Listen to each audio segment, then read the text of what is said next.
রসুলকে বাদ দিয়ে কোনো কিছুই কবুল না। রসুলকে বাদ দিলে নামাজ হবে না, রসুলকে বাদ দিলে সিয়াম হবে না, রসুলকে বাদ দিলে যাকাত আদায় হবে না, রসুলকে বাদ দিলে হজ আদায় হবে না, রসুলকে বাদ দিলে সমাজ নীতি হবে না, রসুলকে বাদ দিলে চিকিৎসা নীতি হবে না, রসুলকে বাদ দিলে শিক্ষা নীতি হবে না, রসুলকে বাদ দিলে অর্থনীতি হবে না, রসুলকে বাদ দিলে রাজনীতিও চলবে না। রসুল সাল্লাল্লাহু আলাইহি ওয়াসাল্লাম প্রচন্ড গরম, তাপের মধ্যে সূর্যের কিরণ বিকরণ করছে, রসুল ঘেমে গেছে, গোটা শরীরটা ভিজে গেছে ঘামে, কোনো বিরক্ত বোধ নাই। যতক্ষণ পাগলিনী হাত চিপে ধরে থাকলেন ততক্ষণ পর্যন্ত পাগলিনীর কথাগুলো রসুল মনোযোগ দিয়ে শুনলেন। মদিনা রাষ্ট্রের প্রেসিডেন্ট একজন পাগলিনীর কথা শুনে মরুভূমির মাঝ পর্যন্ত যেতে পারে। আমাদের 2 টাকা 3 টাকা 4 টাকার নেতাদেরকে যখন নেতা হয় আর খুঁজে পাওয়া যায় না প্রয়োজনীয় কথা বলার জন্য, ঠিক কিনা বলেন? বিশ্বের সকল ধর্মের, সকল বর্ণের, সকল গোত্রের সকল মানুষগুলো যদি একটা প্ল্যাটফর্মে আসতে পারে আর মুসলমানদের নবী মুহাম্মদ রাসূলুল্লাহর আদর্শকে গ্রহণ করতে পারে, তাহলে যেই সমাজে মুহাম্মদ রাসূলুল্লাহর আদর্শ গ্রহণ করা হবে এই সমাজটা হবে সোনালী সমাজ। জোরে বলেন সুবহানাল্লাহ। কোন দেশের মানুষ যদি মুহাম্মদ রাসূলুল্লাহর আদর্শ দিয়ে তাদের দেশ পরিচালনা করে তাহলে সেই দেশটা হবে সোনালী একটি দেশ। ন্যায় এবং ইনসাফ, সোশ্যাল জাস্টিস কায়েম হবে বিশ্ব নবীর আদর্শ দিয়ে। সুবহানাল্লাহ বলবেন না? কিন্তু একজন ব্যক্তি, তিনি হলেন খালি প্রফেট হযরত মুহাম্মদ রাসূলুল্লাহ সাল্লাল্লাহু আলাইহি সাল্লাম, যিনি হলেন পুত পবিত্র। তার জীবনের শুরু থেকে, মায়ের পেট থেকে যখন বের হয়েছে তখন থেকে নিয়ে তার ইন্তেকাল পর্যন্ত 63 বছরের এই জিন্দেগিতে নবী মুহাম্মদ রাসূলুল্লাহ সাল্লাল্লাহু আলাইহি সাল্লামের জীবনের প্রত্যেকটা দিক নিয়ে আমি অনেক বেশি স্টাডি করেছি, গবেষণা করেছি, রিসার্চ করেছি। বিশ্ব নবী মুহাম্মদ রাসূলুল্লাহর এই 63 বছরের জিন্দেগিতে সামান্যতম ভুল তো দূরের কথা, কলেমার লিপ পড়লে যেমন একটা কালো দাগ হয় এরকম একটা দাগও আমি বের করতে সক্ষম হইনি। জোরে বলেন সুবহানাল্লাহ। তোমরা মানুষগুলো কারো অনুসরণ করতে পারবে না, অনুসরণীয়, অনুকরণীয় তোমাদের ব্যক্তি, সমাজ, রাষ্ট্র, আন্তর্জাতিক জীবন পর্যন্ত যাকে অনুসরণ করতে হবে, অনুকরণ করতে হবে। পৃথিবী কোনো নেতানেত্রী নয়, তোমাদের অনুসরণীয়, অনুকরণীয় অনুপম আদর্শের দৃষ্টান্ত স্থাপন করেছেন, যার জীবনের মধ্যে তোমাদের আদর্শ আমি নিহিত করে দিয়েছি। তিনি হলেন বিশ্ব নবী মুহাম্মদ রাসূলুল্লাহ। যারা বলেন সাল্লাল্লাহু।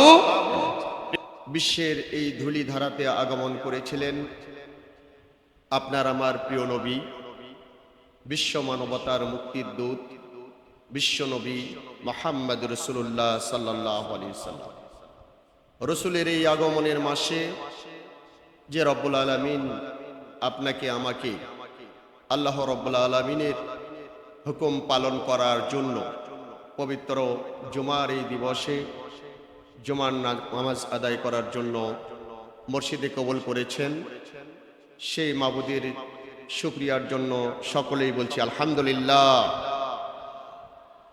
হৃদয়ের মাঝে যতটুকু প্রেম আছে, ভালোবাসা আছে, সবটুকু প্রেম, ভালোবাসা, আবেগকে উজাড় করে দিয়ে নিবেদন করছি সেই প্রিয় নবী মুহাম্মদ রাসূলুল্লাহর প্রতি, যার নামটা সুদূর অতীতকাল থেকে নিয়ে বর্তমান কাল এবং কিয়ামত পর্যন্ত পৃথিবীর আনাচে কানাচে সব জায়গা থেকে সবচেয়ে বেশি শ্রদ্ধা ভরে উচ্চারিত হচ্ছিল, বর্তমানেও হচ্ছে, সুদূর কিয়ামত পর্যন্ত হতে থাকবে সেই নবী মুহাম্মদ রাসূলুল্লাহ।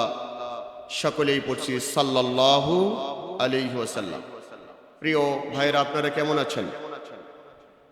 আলহামদুলিল্লাহ, আল্লাহ রাব্বুল আলামিন আপনাকে আমাকে ভালো রেখেছেন।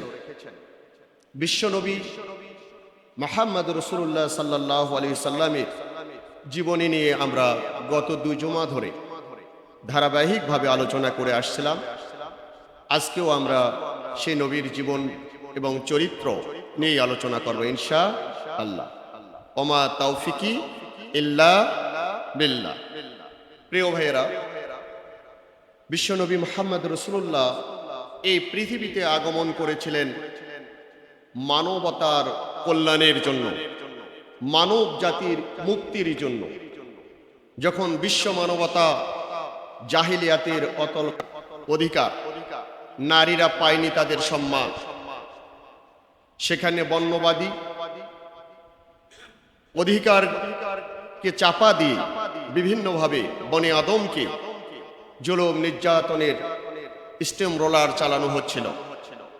ঠিক সেই মুহূর্তে বিশ্বনবী মুহাম্মদ রাসূলুল্লাহ এই পৃথিবীতে আগমন করেছিলেন সকল ধর্মের, সকল বর্ণের, সকল জাতি এবং গোষ্ঠীর মানুষগুলোকে সঠিক অধিকার বুঝিয়ে দেওয়ার জন্য। যারা বলেন সুবহানাল্লাহ।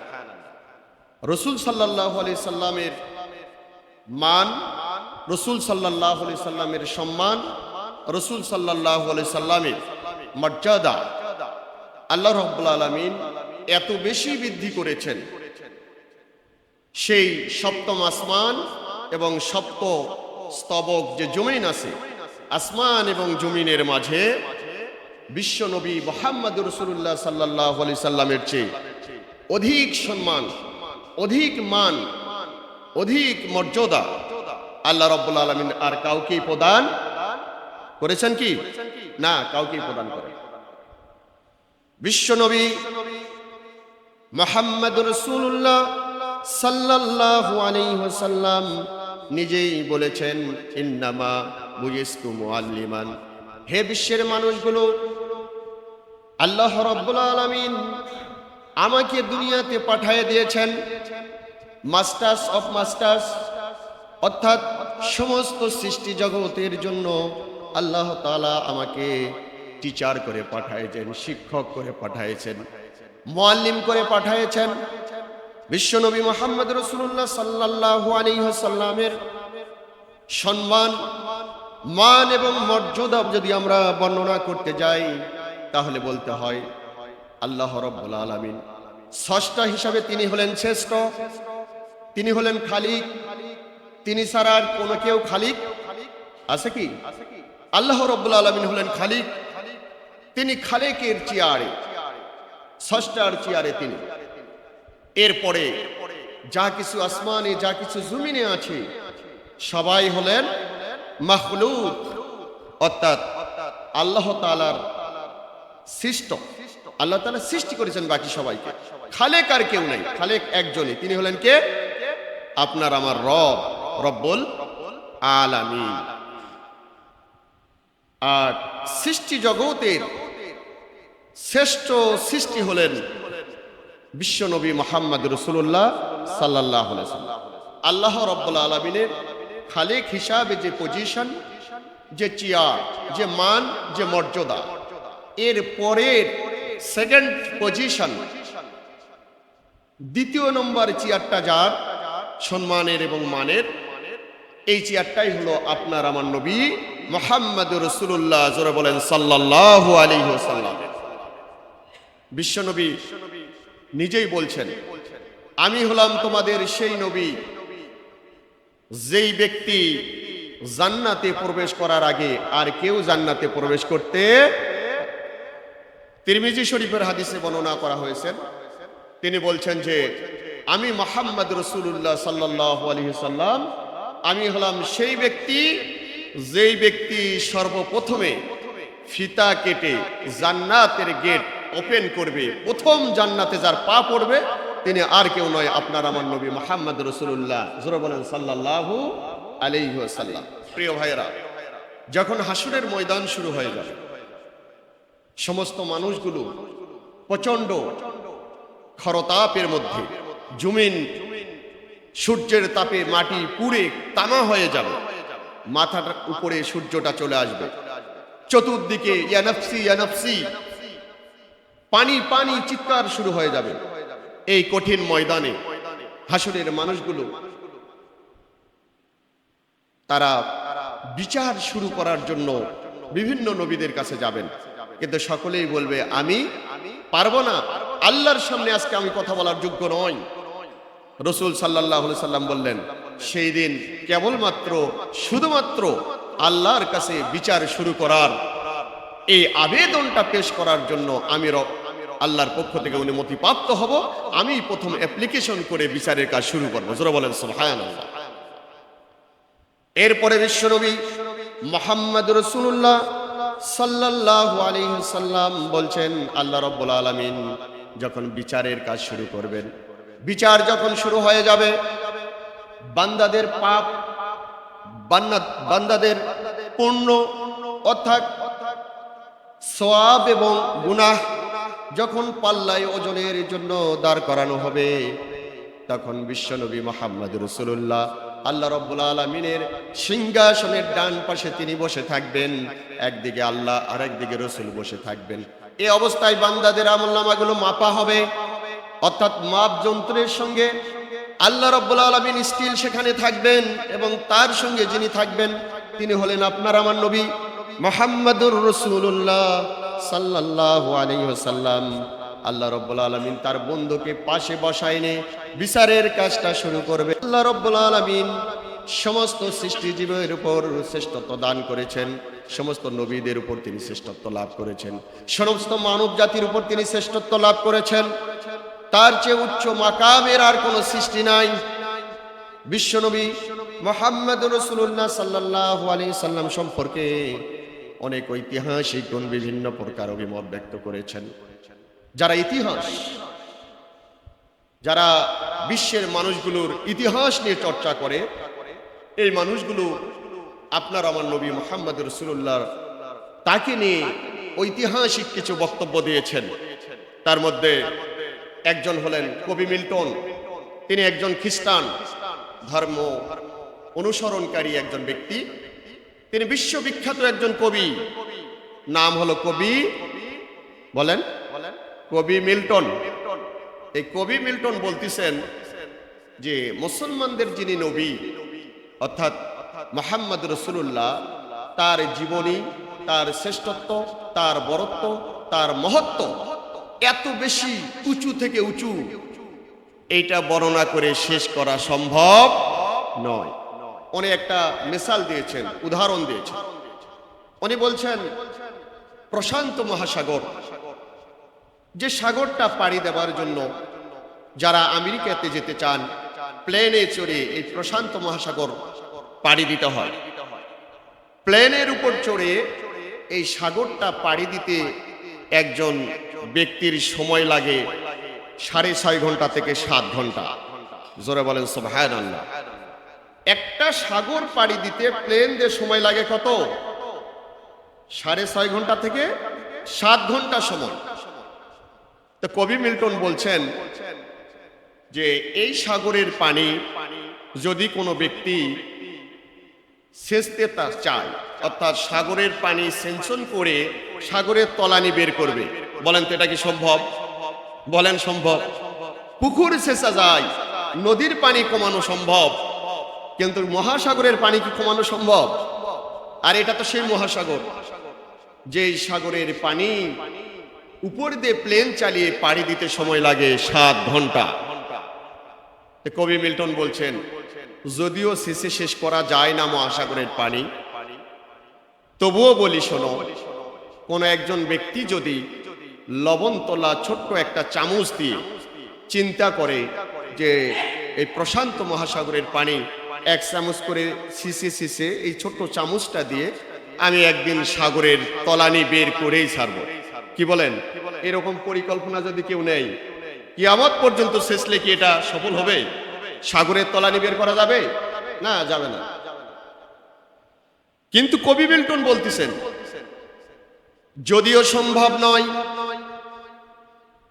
কিন্তু তারপরেও যদি কোনো একজন ব্যক্তি পরিকল্পনা গ্রহণ করে, বাসায় যে লবণ তোলা ছোট চামচটা আছে, এই চামচটা দিয়ে মহাসাগর, প্রশান্ত মহাসাগরের পানি, আটলান্টিক মহাসাগরের পানি, লবণ তোলা ছোট চামচটা দিয়ে 1 চামচ করে সেচতে যদিও সম্ভব নয়, কোন একদিন এমন হইতে পারে ছোট্ট চামচের এই চামচটা দিয়ে সাগরের পানি সেচতে একদিন হয়তো এমন হওয়া সম্ভব যে মহাসাগরের তলানি বের করা সম্ভব হইতে পারে, সাগরের পানি সব সেচা সম্ভব হইতে পারে, এটাও সম্ভব হইতে পারে।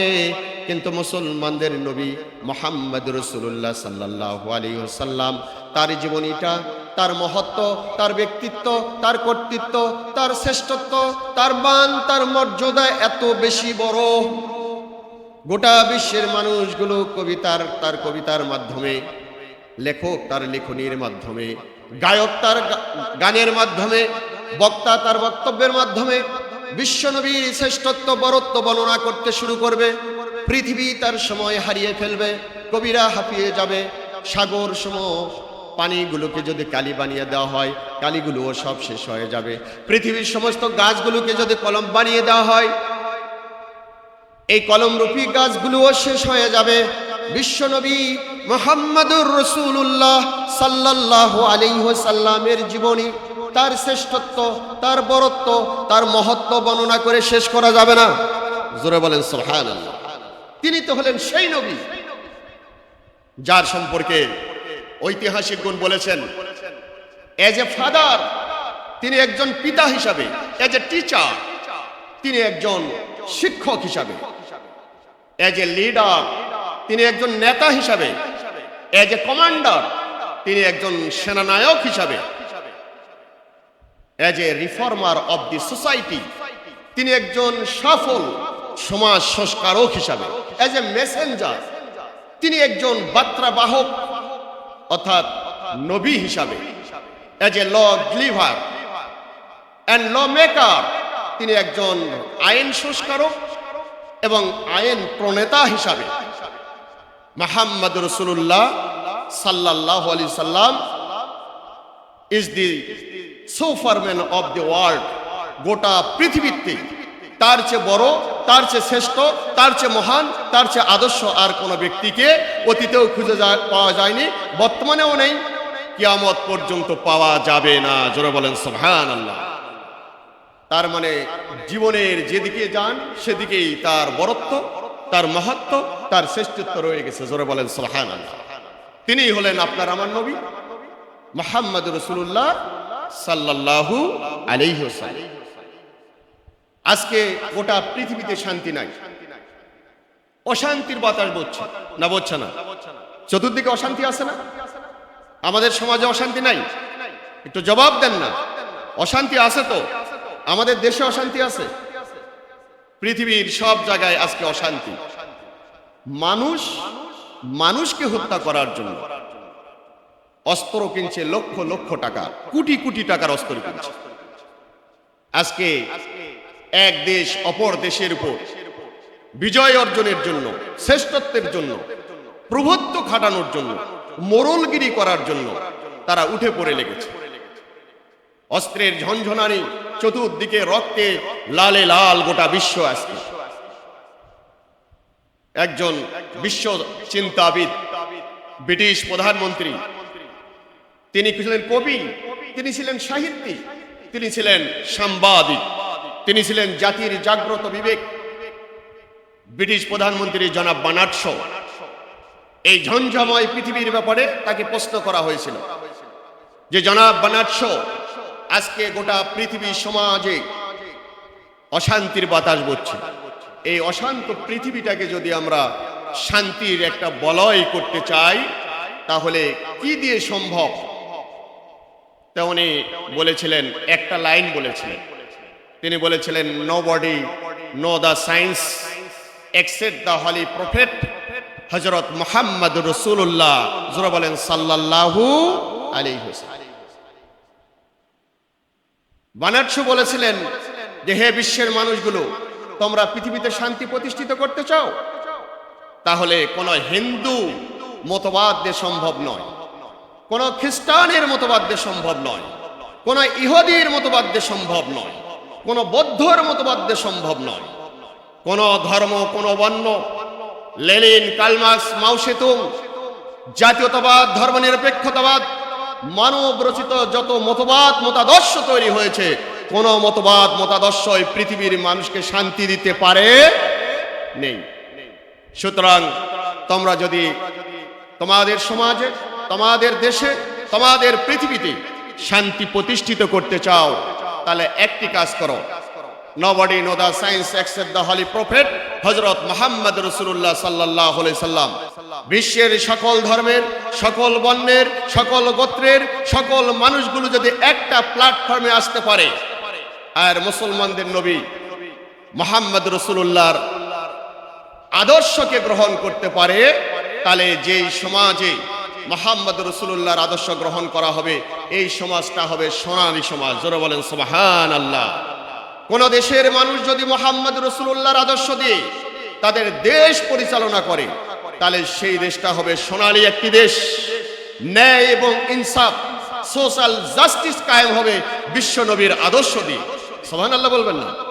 তিনি বললেন, বিশ্বের মানুষগুলো যদি সবাই একত্রিত হয়ে মুসলমানদের নবী মুহাম্মদ রাসূলুল্লাহ সাল্লাল্লাহু আলাইহি সাল্লামের অনুকরণ করতে পারে, যদি রসুলের আদর্শ দিয়ে গোটা পৃথিবীটাকে সাজাতে পারে, তাহলে আমি জনাব বানারসু বলছি, শোনো, সাক্ষী দিয়ে যাই, গোটা পৃথিবী থাকবে না, গোটা পৃথিবীটা পিস অফ ওয়ার্ল্ড হবে, অর্থাৎ শান্তির একটি বলয় হবে।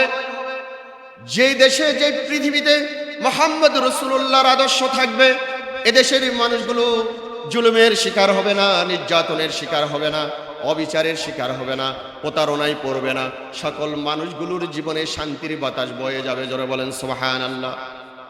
তাহলে সেই নবীর অনুসরণ করা দরকার আছে না নাই? আছে।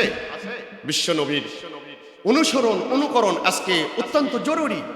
বিশ্ব নবী আপনার আমার জীবনের আইডল, তিনি হলেন আমাদের আইকন, তিনি হলেন আমাদের মডেল তারকা, তিনি হলেন আপনার আমার আইডিয়াল লিডার, আদর্শ একজন অনুসরণীয়, অনুকরণীয়, অনুপম আদর্শের অধিকারী একজন নেতা। ঠিক না বলেন? সুতরাং পৃথিবীতে শান্তি প্রতিষ্ঠিত করতে যদি কেউ চায়, তাহলে মুহাম্মদ রাসূলুল্লাহর বিকল্প কাউকে দিয়ে সম্ভব নয়। প্রিয় ভাইরা, বিশ্বনবী কত উঁচু মানের মানুষ ছিলেন, এ ব্যাপারে আপনাদেরকে আরেকটি ঐতিহাসিকের দৃষ্টান্ত আমি বলতে চাই। সেটি হলো মাইকেল এইচ হার্ট। নাম শুনেছেন না আপনারা? তিনি একটা বই লিখেছেন, বইটার নাম হলো 100 মনীষীর জীবনী। নাম শোনেননি কোনোদিন? এই ছাত্র ভাইরা একটু কথা বলেন না, শুনেছেন সবাই? তাহলে 100 মনীষীর জীবনী একটা বই লেখা হয়েছে। এই বইটা যিনি লিখেছেন তিনি লন্ডনের একজন লেখক, নাম হলো মাইকেল এইচ হার্ট। এই বইটা লেখার পরে তার বিরুদ্ধে লন্ডনের আদালতে একটি মামলা হয়। তো ওনাকে কাঠগড়ায় দাঁড় করে বিচারপতি জিজ্ঞেস করছেন যে তোমার ব্যাপারে অভিযোগ করা হয়েছে, তুমি জাতিগত ধর্মগতভাবে একজন খ্রিস্টান ব্যক্তি, কিন্তু তোমার যে রচনা, তোমার যে বই দ্য 100 সেঞ্চুরি, 100 মনীষীর জীবনী যে বইটা তুমি লিখেছ, এই বইটা তুমি লিখতে যায় পৃথিবীর একবারে শুরু, অর্থাৎ পৃথিবীর প্রথম মানুষকে, পৃথিবীর প্রথম মানুষকে জানেন না? হ্যাঁ, কি আশ্চর্য ব্যাপার! প্রথম মানুষকে আদম আলাইহিস সালাতু ওয়াস সালাম। তো ওই আদম আলাইহিস সালাতু ওয়াস সালাম থেকে শুরু করে নিয়ে এই মাইকেল এইচ হার্ট বইটা লেখা পর্যন্ত, সে সময় পর্যন্ত এই কোটি কোটি মানুষের মধ্য থেকে বাছাই করে বিশ্বের শ্রেষ্ঠ থেকে শ্রেষ্ঠ বাছাই করতে করতে 100টা মানুষকে তিনি বাছাই করেছেন। এই 100টা মানুষের জীবনী তার বইটার মধ্যে তিনি স্থান দিয়েছেন। সুবহানাল্লাহ বলেন। বলেন তো, পৃথিবীর শুরু থেকে নিয়ে ওই পর্যন্ত 1 কোটি 2 কোটি মানুষ নাকি? লক্ষ কোটি কোটি মানুষ। এদের জীবন চরিত্র পড়াশোনা করে, গবেষণা করে উনি বাছাই করে 100 জন নিয়ে তাদের জীবনী দিয়ে বইটা লিখেছেন, নাম দিয়েছেন দ্য 100 সেঞ্চুরি, অর্থাৎ 100 মনীষীর জীবনী। তো ওনারে জিজ্ঞেস করা হলো, এই 100 বইয়ের 100 মনীষীর যে জীবনী লিখেছেন তার একটা সিরিয়াল আছে, 1 2 3 4 এরকম করে সিরিয়াল করতে করতে 100 পর্যন্ত। তো প্রথম সিরিয়াল নাম্বার 1, 1 নম্বরে তোমার উচিত ছিল, তুমি যেহেতু খ্রিস্টান, তুমি প্রথমে আল্লাহর বেটা হিসাবে আমরা খ্রিস্টান জাতিরা যাকে মনে করি তিনি হলেন যিশু খ্রিস্ট, মরিয়মের সন্তান। আমরা যাকে ঈসা আলাইহিস সালাম বলি, ওরা তাকে যিশু খ্রিস্ট বলে, আল্লাহর বেটা বলে।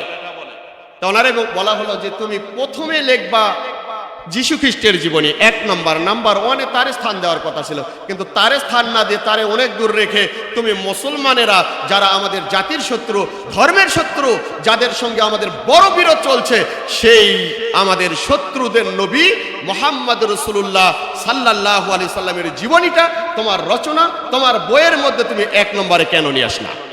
আজকে এই অভিযোগ। বলেন তো অভিযোগ কি অযৌক্তিক? বলেন অযৌক্তিক? স্বাভাবিকভাবেই তাদের ধর্মের দিকে তাদের টান হওয়া উচিত। এই প্রশ্ন যখন বিচারক তারে করেছেন, যে তখন বিচারকের এই প্রশ্নের জবাব দিতে গিয়ে মাইকেল এইসার চোখের পানিগুলো ছেড়ে দিয়ে বললেন, বিচারক, আজকে বিচারকের ইজলাস ভরা জনগণ সকলের উদ্দেশ্যে একটা কথা বলতে চাই, শোনো। আমি যে 100 মনীষীর জীবনী এই বইটা লিখেছি, এই বইটা লিখতে গিয়ে আমি অনেক পরিশ্রম করেছি। বিশ্বের লক্ষ কোটি মানুষের মধ্য থেকে বাছাই করে 100 জনের জীবনী আমি এখানে লিখেছি। এই 100 জনকে যাদেরকে বাছাই করেছি তাদের ব্যাপারেও বলছি, শোনো।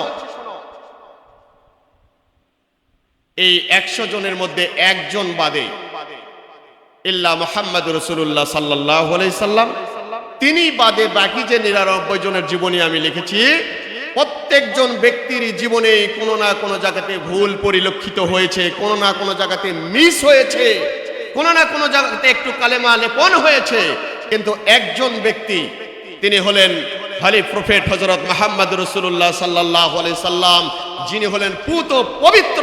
তার জীবনের শুরু থেকে, মায়ের পেট থেকে যখন বের হয়েছে তখন থেকে নিয়ে তার ইন্তেকাল পর্যন্ত 63 বছরের এই জিন্দেগিতে নবী মুহাম্মদ রাসূলুল্লাহ সাল্লাল্লাহু আলাইহি সাল্লামের জীবনের প্রত্যেকটা দিক নিয়ে আমি অনেক বেশি স্টাডি করেছি, গবেষণা করেছি, রিসার্চ করেছি। বিশ্ব নবী মুহাম্মদ রাসূলুল্লাহর এই 63 বছরের জিন্দেগিতে সামান্যতম ভুল তো দূরের কথা, কলেমার লিপ পড়লে যেমন একটা কালো দাগ হয়, এরকম একটা দাগও আমি বের করতে সক্ষম হয়নি। জোরে বলেন সুবহানাল্লাহ। যখন আমি ব্যর্থ হলাম, আমার বিবেক ডাক দিয়ে বলল, মাইকেল এই স্যার, তুমি তো তোমার রচনা, শ্রেষ্ঠ একটা রচনা তুমি করতে যাচ্ছ। তোমার এই রচনার বইয়ের মধ্যে, জীবনীর এই বইয়ের মধ্যে 1 নম্বরে নাম্বার 1-এ যদি কোনো ব্যক্তি স্থান পেতে পারে, সেটা আর অন্য কেউ পাইতে পারে না, সেটি হলো মুসলমানদের নবী মুহাম্মদ রাসূলুল্লাহ সাল্লাল্লাহু আলাইহি সাল্লাম 1 নম্বরে আসবে। জোরে বলেন সুবহানাল্লাহ। বিশ্ব নবী কত শ্রেষ্ঠত্বের অধিকারী ছিলেন আল্লাহ রাব্বুল আলামিন। এই জন্য কোরআনুল কারীমে বলেছেন, ওয়া ইন্নাকা লাআলা খুলুকিন আযীম, নবী হে, আপনারে আমি দিলাম পুত পবিত্র চরিত্রের অধিকারী করে। সুবহানাল্লাহ বলেন, পুত পবিত্র চরিত্রের অধিকারী করে। আর আমাদেরকে বললেন আল্লাহ রাব্বুল আলামিন, লাকাদ কানা লাকুম ফি রাসূলিল্লাহি উসওয়াতুন হাসানা, তোমরা মানুষগুলো কারো অনুসরণ করতে পারবে না, অনুসরণীয়, অনুকরণীয় তোমাদের ব্যক্তি সমাজ, রাষ্ট্র, আন্তর্জাতিক জীবন পর্যন্ত যাকে অনুসরণ করতে হবে, অনুকরণ করতে হবে। পৃথিবী কোন নেতা নেত্রী নয়, তোমাদের অনুসরণীয়, অনুকরণীয় অনুপম আদর্শের দৃষ্টান্ত স্থাপন করেছেন, যার জীবনের মধ্যে তোমাদের আদর্শ আমি নিহিত করে দিয়েছি। তিনি হলেন বিশ্ব নবী মুহাম্মদ রাসূলুল্লাহ, যারা বলেন সাল্লাল্লাহু। প্রিয় ভাইরা, বিশ্ব নবী তার জীবনের কোন দিক নিয়ে আপনি আলোচনা করবেন? সব দিক দিয়ে তিনি সুপার পাওয়ার, সুপারম্যান। তার সে উঁচু জায়গাতে আর কেউ অবস্থান করে না। সুবহানাল্লাহ। প্রিয় ভাইরা, রাসূল সাল্লাল্লাহু আলাইহি ওয়াসাল্লামের চেহারার দিকে যদি আমরা বর্ণনা করি, তার রূপ আকৃতিটা কেমন ছিল, এইটা যদি আমরা বর্ণনা করি, তাহলে বলা হচ্ছে বিশ্বনবীর মাথার চুলগুলো ছিল বাবরি। বেশিরভাগ তিনি বাবরি চুল রাখতেন, মাঝে মাঝে খাটোও করতেন। জীবনে একবার চুল একেবারে ছোট বা নাড়াও করেছেন, এরকম বর্ণনাও পাওয়া যায়। তো রাসূল সাল্লাল্লাহু আলাইহি সাল্লাম তার মাথার চুলগুলো ছিল ঘন কালো, একবারে ঘাড় পর্যন্ত লম্বা থাকতেন। যখন বাবরি চুল রাখতেন, মাথায় তিনি তেল ব্যবহার করতেন, সিঁথি কাটতেন। চুলগুলো বাতাসে আস্তে আস্তে যখন নড়তো, মনে হতো মৃদু বাতাসে যেন আকাশের কালো মেঘগুলো এক জায়গা থেকে আরেক জায়গায় দোল খাচ্ছে। জোরে বলেন সুবহানাল্লাহ। রাসূল সাল্লাল্লাহু আলাইহি সাল্লাম যখন সামনের দিকে হাঁটতেন, পিছন থেকে যখন কেউ তাকিয়ে থাকতো, মা আয়েশা সিদ্দিকা রাদিয়াল্লাহু আনহা বলেন যে ওনার চুলগুলো ছিল একবারে সোজা নয়, একটু মাথাগুলো কোকড়ানো ছিল, একটু বাঁকা ছিল, কোকড়ানো ছিল। এই কোকড়ানো পেস্ট লাগানো চুলের আগাগুলো যখন তার প্রশস্ত ঘাড়ের উপরে, আর তার চামড়া তো হলো লাল বর্ণের ছিল। তিনি সাদা ফটফটা সাদাও ছিলেন না, তিনি শ্যামলাও ছিলেন না, তিনি ছিলেন রক্তিম বর্ণের। এই লাল ঘাড়ের চামড়ার উপরে যখন কালো মেঘ কালো চুলগুলো আস্তে করে একটু পাক খাওয়া মাথা, এগুলা যখন ঘাড়ের উপর পড়ে থাকতো, আর তিনি যখন সামনে হাঁটতেন, পিছন দিকে কোনো দর্শক যেহেতু তাকায় থাকতেন, তখন মনে হতো নবী মুহাম্মদ রাসূলুল্লাহ ঘাড়ের উপরে এগুলো যেন চুল নয়, কালো গোলাপের মালা তৈরি করে কে যেন তার গালায় পরে দিয়েছে। জোরে বলেন সুবহানাল্লাহ। রাসূল সাল্লাল্লাহু আলাইহি সাল্লামের কপালটা ছিল প্রশস্ত কপাল, দেখতে সুন্দর লাগতো। চোখের ভুরুগুলো ছিল একটার সঙ্গে আরেকটা লাগানো, তীরের মতো আস্তে একটু ধনুকের মতন বাঁকা ছিল। হরিণী চোখ, চোখের পাপড়িগুলো ছিল একটার সঙ্গে ঘন কালো, বড় বড় চুল ছিল চোখের এই সামনের পাপড়িগুলো, একটার সঙ্গে আরেকটা যখন এরকম করে বন্ধ করতেন খুলতেন, তখন এক মনোরম দৃশ্য তৈরি হয়ে যেত। জোরে বলেন সুবহানাল্লাহ। চোখের কালো অংশটা একবারে কালো ছিল, সাদা অংশটা একবারে সাদা ছিল। দেখতে কালোর মধ্যে সাদার যে কাজ ফুটে ওঠে, সেই রকম একটা নকশা করা সুন্দর ছবি আঁকানোর মতো মনে হতো। জোরে বলেন সুবহানাল্লাহ। তার নাকটা ছিল খাড়া নাক ছিল, নাকের নিচে ছিল গোপ, নাকের ভিতরে ছিল সরু সরু ছোট ছোট চুল। রাসূল সাল্লাল্লাহু আলাইহি ওয়াসাল্লামের ঠোঁটগুলো, মা আয়েশা সিদ্দিকা বলছেন, শামাইলে তিরমিজির মধ্যে অনেকগুলো হাদিস আসছে, ঠোঁটগুলো ছিল রক্তিম বর্ণের। এই ঠোঁটগুলো দিয়ে যখন তিনি মুখটা বন্ধ করতেন, তখন মনে হতো দুইটি গোলাপ পাপড়ি যেন আস্তে করে একসঙ্গে মিলে গেল। সুবহানাল্লাহ বলেন। আর যখন তিনি হাসতেন, মুখটা যখন কথা বলার জন্য দুইটা ঠোঁট আলাদা করতেন, তখন মনে হতো দুইটি রক্তিম লাল গোলাপের পাপড়ি যেন আস্তে আস্তে দুই দিকে সরে যাচ্ছে। সুবহানাল্লাহ। আর তার দান্দান মোবারক, সামনের দুইটি দাঁত একটু উঁচা ছিল, দাঁতের মাঝখানে একটু ফাঁকা ছিল। হযরত মিকদাদ রাদিয়াল্লাহু আনহু তিনি বলছেন যে রাসূল সাল্লাল্লাহু আলাইহি সাল্লামের দাঁত মাঝখানে ফাঁকা থাকার কারণে খারাপ লাগে, কিন্তু রাসূল সাল্লাল্লাহু আলাইহি সাল্লামের দাঁত থাকার পরে এত বেশি সৌন্দর্য দিতে পারে, এটা পৃথিবীতে আমি আর কারোই দেখিনি। প্রিয় ভাইরা, রাসূল সাল্লাল্লাহু আলাইহি সাল্লামের এই চেহারাটা, এই সৌন্দর্যটা আপনি এক অপরূপ সৃষ্টি, যেটা স্বয়ং আল্লাহ রাব্বুল আলামিন নিজ হাতে তৈরি করেছেন। সুবহানাল্লাহ। বিশ্বনবীর চেহারার বর্ণনাতে দিতে গিয়ে তার একজন রসুলের একজন জলিলুল কদর সাহাবী, তিনি বলছেন, তার নাম হলো জাবের ইবনে সামুরাতা। তিনি বলছেন, শামাইলে তিরমিজিতে হাদিসটা এসেছে, আন জাবের ইবনে সামুরাতা রাদিয়াল্লাহু আনহু ক্বালা রাআইতু রাসূলুল্লাহি সাল্লাল্লাহু আলাইহি ওয়াসাল্লাম। তিনি বলছেন যে রাতের অন্ধকারে একবার আমরা রাসূল করিম সাল্লাল্লাহু আলাইহি সাল্লামের দিকে, রাআইতু রাসূলুল্লাহ, রাসূলের দিকে তাকিয়েছিলাম, ফি লাইলাতিল ইদহিয়ান, যে রাত্রিতে আমি রাসূলের দিকে তাকিয়েছিলাম, সেই রাতটা ছিল পরিচ্ছন্ন আকাশ, চাঁদে ভরা আকাশ ছিল, জ্যোৎস্না ঝকমক চকমক করতেছিল। এই অবস্থায় রাসূলের দিকে তাকিয়েছিলাম, ও আলাইহি হুল্লাতুন হামরাউ, এই সময় রাসূল করিম সাল্লাল্লাহু আলাইহি সাল্লামের পরনে ছিল দুইটা লাল জামা। কি ছিল? লাল জামা। ফাজআলতু আনজুরা ইলাইহি ওয়া ইলাল কামারি। জাবের ইবনে সামুরাতা রাদিয়াল্লাহু আনহু তিনি বলছেন, রাআইতু রাসূলুল্লাহ, রাসূল সাল্লাল্লাহু আলাইহি সাল্লামের দিকে আমি তাকিয়েছিলাম, ফি লাইলাতিল ইদহিয়ান, যে রাত্রিতে তাকাইছিলাম ওই রাত্রিটা ছিল পরিষ্কার আকাশ, চাঁদে ভরা ঝকমকে চকমকে জ্যোৎস্নার আলোয় তাকে আমি একটা খোলা আকাশের নিচে দেখেছিলাম দাঁড়িয়ে থাকতে। ওয়া আলাইহি হুল্লাতুন হামরাউ, এই অবস্থায় তার শরীরের মধ্যে লাল দুটি জামা পরা ছিল। ফাজালতু আনজুরা ইলাইহি ওয়া ইলাল কামার, আমি জাবের ইবনে সামুরা ওই জ্যোৎস্না ভরা রাতে দূর থেকে রাসূলের চেহারার দিকে একবার তাকাচ্ছিলাম, আর একবার ওই পূর্ণিমার চাঁদটার দিকে তাকাচ্ছিলাম, একবার চাঁদের দিকে তাকাই আর একবার রাসূলের মুখের দিকে তাকাই, দুটাকে মিলে জাস্টিফাই করার জন্য চেষ্টা করলাম। দেখি তো মুহাম্মাদুর রাসূলুল্লাহ বেশি সুন্দর নাকি পূর্ণিমার ওই চাঁদটা বেশি সুন্দর।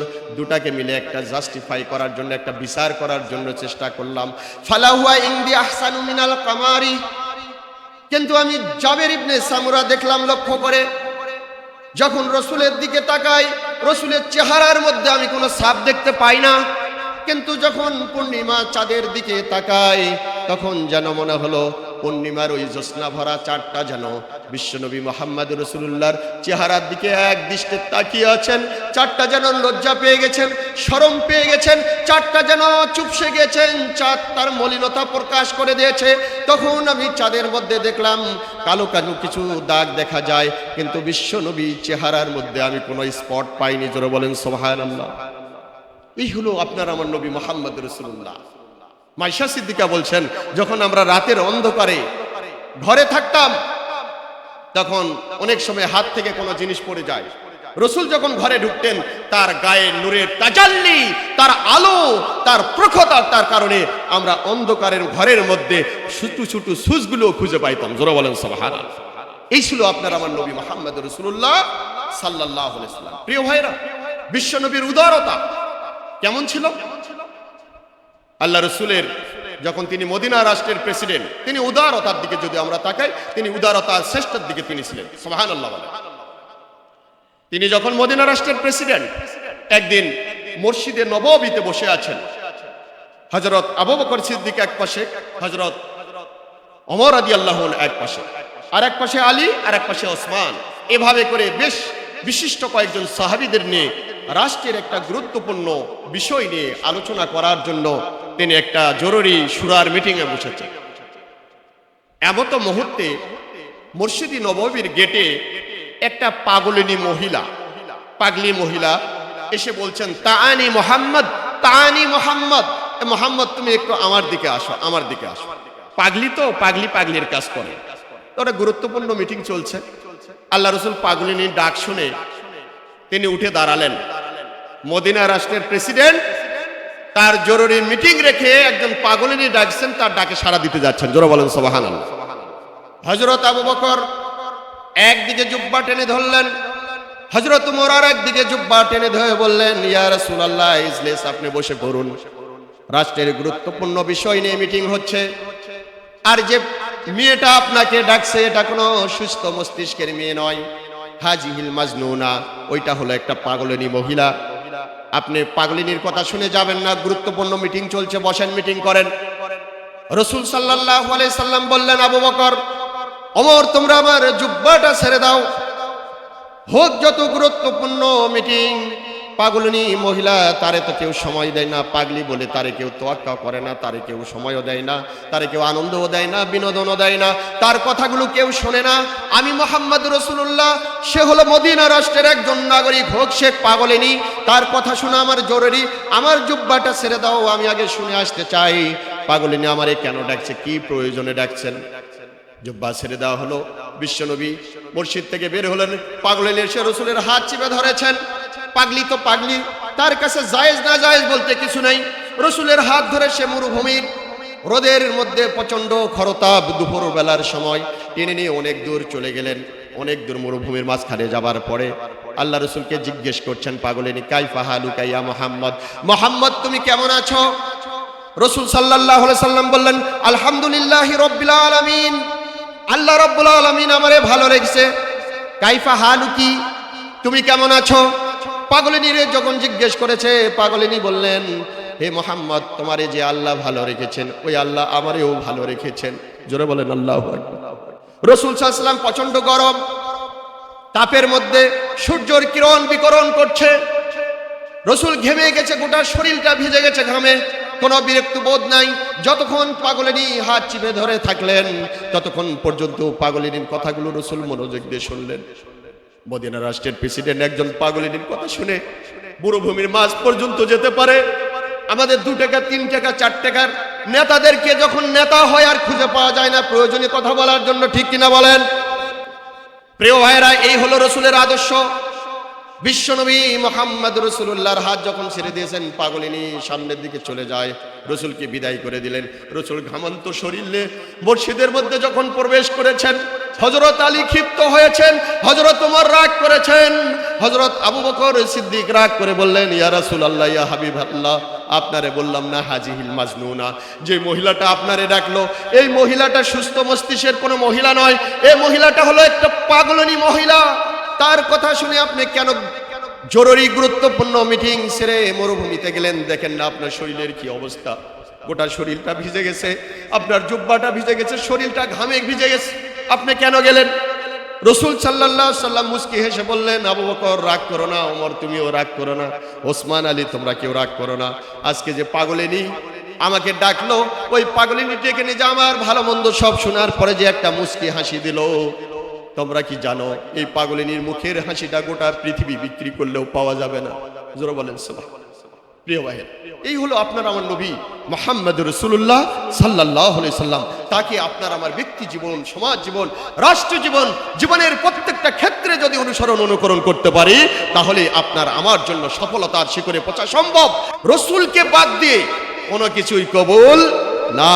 রাসূলকে বাদ দিলে নামাজ হবে না, রাসূলকে বাদ দিলে সিয়াম হবে না, রাসূলকে বাদ দিলে যাকাত আদায় হবে না, রাসূলকে বাদ দিলে হজ আদায় হবে না, রাসূলকে বাদ দিলে সমাজনীতি হবে না, রাসূলকে বাদ দিলে চিকিৎসা নীতি হবে না, রাসূলকে বাদ দিলে শিক্ষা নীতি হবে না, রাসূলকে বাদ দিলে অর্থনীতি হবে না, রাসূলকে বাদ দিলে রাজনীতিও চলবে না। সুতরাং রাসূলের দিকে আমাদের, রাসূলের আদর্শ গ্রহণ করার ক্ষেত্রে আমাদেরকে উদারতার পরিচয় দিতে হবে। বিশ্বনবী এত উচ্চমানের ব্যক্তি ছিলেন, তার প্রশংসা, তার বরত্ব, তার মহত্ব আল্লাহ রাব্বুল আলামিন নিজেই গোটা বিশ্বব্যাপী জারি করে দিয়েছেন। জোরে বলেন সুবহানাল্লাহ। আল্লাহ তাআলা বলছেন, ওয়ারাফানা লাকা যিকরা, নবী হে আপনার প্রশংসা, আপনার বরত্ব, আপনার মহত্ব আমি গোটা বিশ্বে চালু করে দিলাম। সুবহানাল্লাহ বলেন।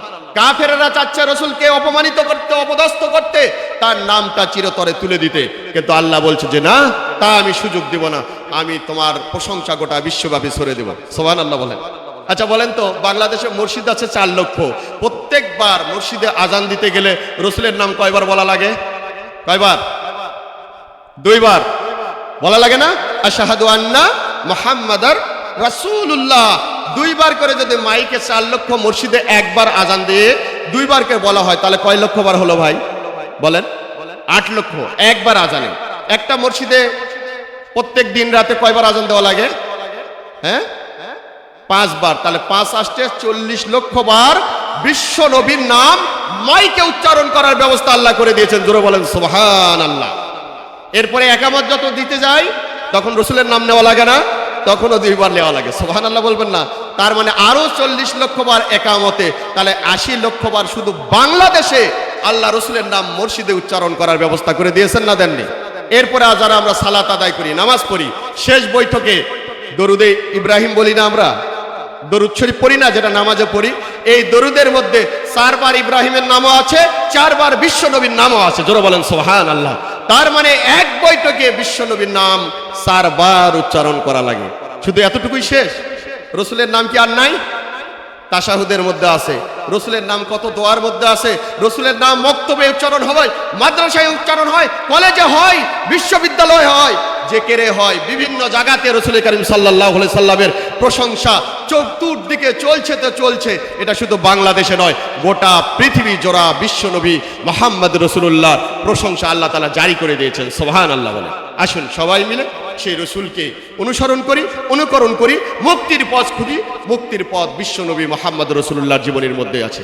আল্লাহ রাব্বুল আলামিন আপনাকে, আমাকে, সবাইকে রাসূল করিম সাল্লাল্লাহু আলাইহি সাল্লামের পরিপূর্ণ অনুসারী, অনুকারী, অনুপম আদর্শ গ্রহণ করে এই পৃথিবী থেকে একজন আদর্শ ব্যক্তি হিসাবে বিদায় হওয়ার জন্য তৌফিক দান করুন। ওমা তৌফিক ইল্লা বিল্লাহ। আসসালামু আলাইকুম ওয়া রাহমাতুল্লাহ ওয়া বারাকাতুহু।